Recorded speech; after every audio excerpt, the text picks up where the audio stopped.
Nobody really tells you this about bursaries in Kenyan constituencies. They talk about amounts allocated. They talk about checks handed over. They talk about thousands of beneficiaries, but very few people talk about what bursaries actually do, and what they quietly fail to do.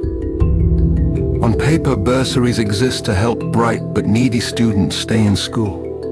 In reality, for many families, bursaries are not a solution.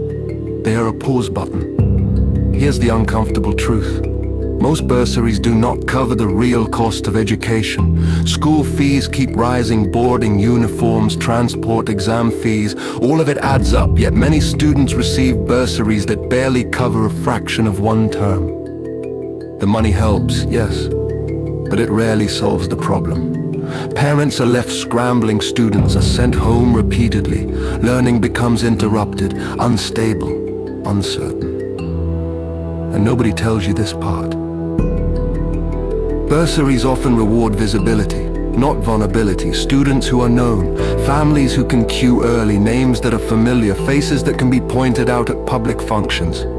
Meanwhile, the quiet cases. The child of a single parent, the orphan staying with relatives, the student whose guardian is too sick or too shy to ask, often slip through the cracks. Need does not always shout. Sometimes it whispers, and whispering doesn't work well in crowded halls. Another thing nobody tells you, bursaries are deeply political, even when they claim not to be. Application timelines often coincide with political calendars. Distribution ceremonies become public performances. Photos are taken, speeches are made, gratitude is expected over time. This creates something dangerous, the idea that education support is a favor, not a right. That students must feel lucky. The parents must be thankful. That asking questions is being ungrateful. But bursary money is public money. It comes from taxpayers. It is not a gift, it is not charity. And here is the hardest truth of all. Bursaries treat the symptom, not the disease. They step in after families are already struggling. They do little to address why so many households cannot afford education in the first place. Unemployment, underemployment, rising cost of living, lack of local economic opportunities. So year after year, the same families apply, the same schools send students home, the same stories repeat. A system that truly cared would go beyond checks. It would ask harder questions. Why are parents unable to pay? Why do schools depend so heavily on emergency support?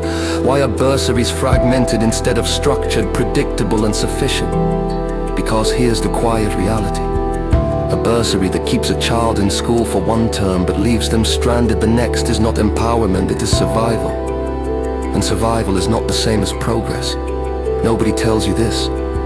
But until bursaries are transparent, needs-based, insulated from politics and linked to broader economic solutions, they will remain what they are today. A necessary relief, a fragile lifeline, and a system that helps many, but fully secures very few. That's the part we don't say out loud.